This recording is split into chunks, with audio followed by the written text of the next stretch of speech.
Hai semuanya, sebelumnya Assalamualaikum warahmatullahi wabarakatuh. Kami dari kelompok 6 yang beranggotakan yang pertama Ganihaya Pramesti dengan NIM 21416244006, yang kedua Andini Isnaini Nisa dengan NIM 21416244023, yang ketiga Sabita Rifka Anissa dengan NIM 21416241053, yang keempat Sonia Alkhansa dengan NIM 21416244011. Selanjutnya Nukma Mustafin dengan NIM 21416241056. Selanjutnya Fadila Ardi Prasetya dengan NIM 21416244035, dan saya sendiri Miftah Dayang Raini dengan NIM 21416241044. Kami dari kelompok 6 akan membahas mengenai uang dan lembaga keuangan. Yang pertama yaitu uang. Uang adalah alat penukar atau standar pengukur nilai yang sah yang dikeluarkan oleh pemerintah suatu negara berupa uang kertas, emas, perak, atau uang lain yang dicetak dengan bentuk dan gambar tertentu.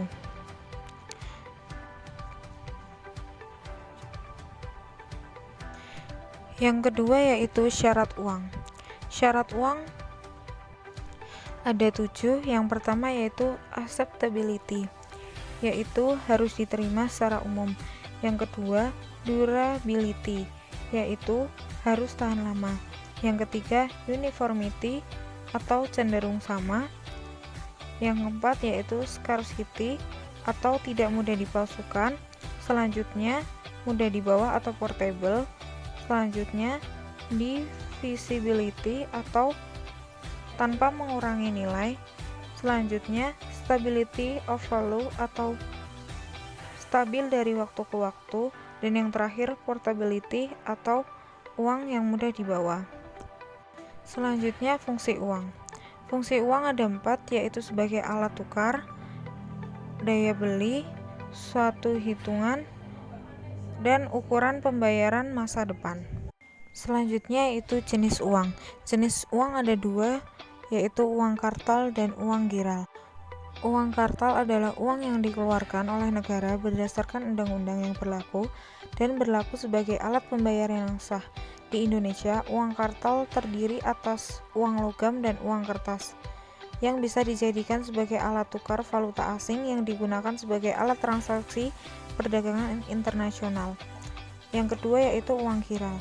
Uang giral merupakan dana yang disimpan pada bank-bank umum yang sewaktu-waktu dapat digunakan untuk melakukan pembayaran dengan perantara cek, giro, biljet, surat saham, dan lain sebagainya.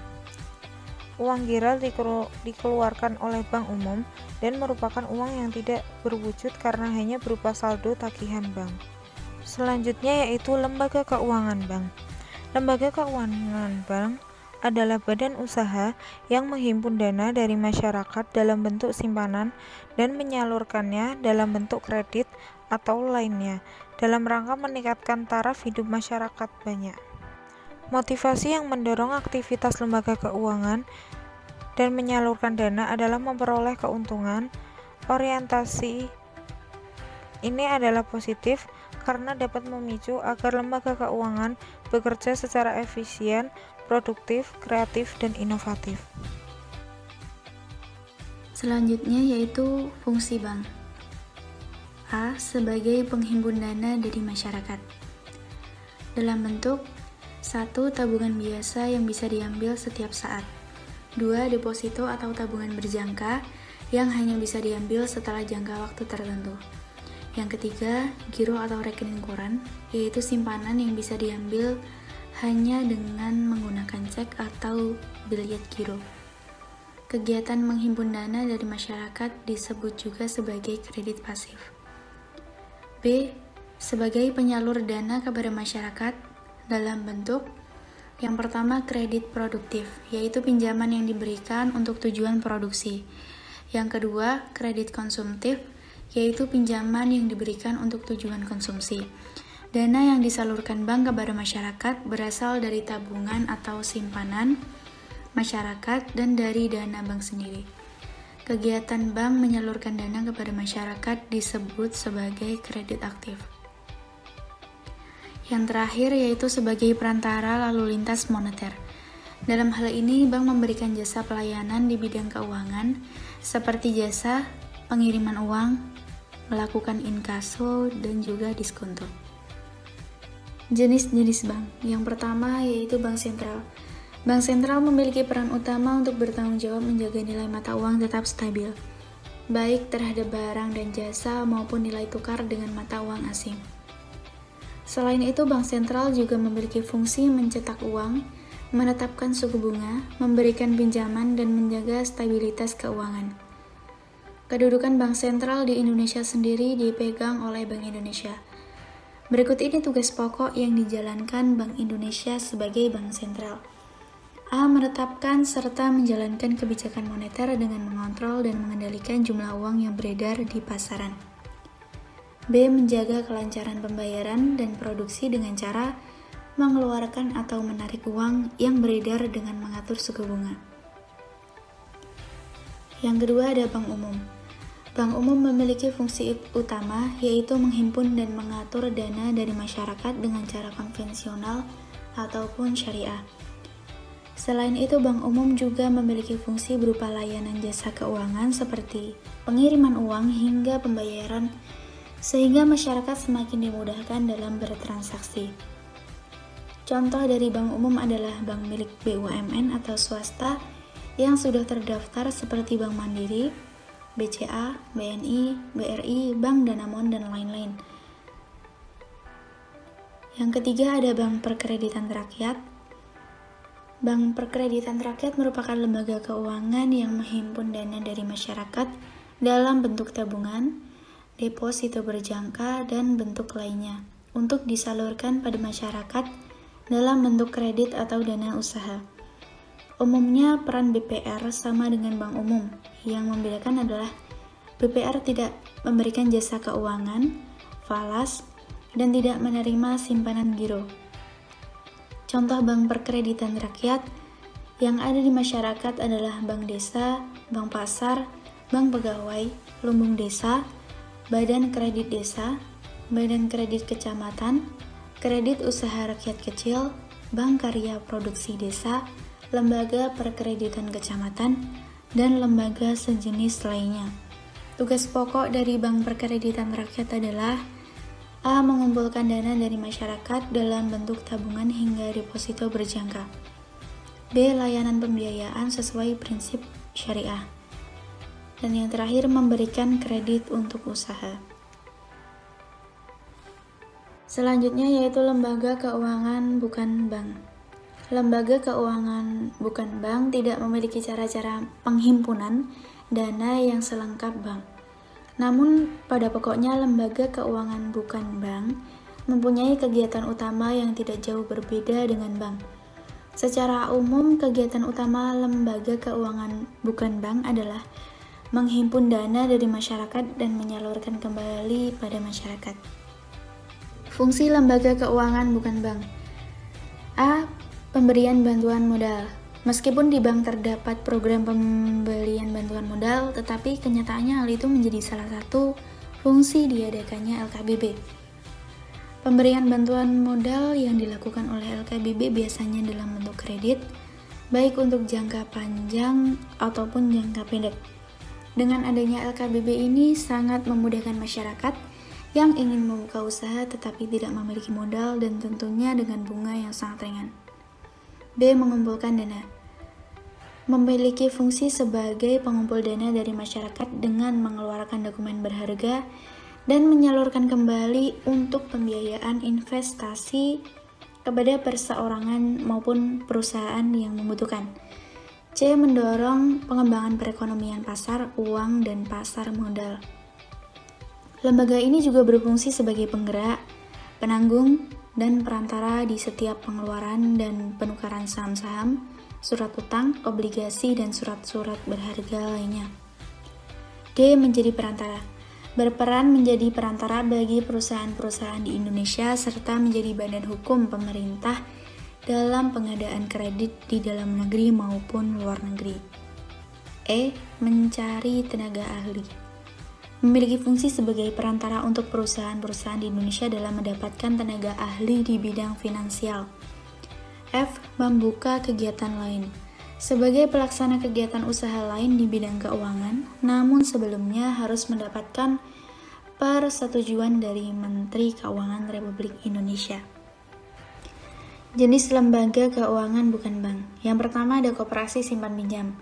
Koperasi simpan pinjam merupakan salah satu lembaga finansial yang menghimpun dana dari setiap anggotanya, yang kemudian menyalurkannya kembali kepada anggota maupun non-anggota yang sedang membutuhkan dana.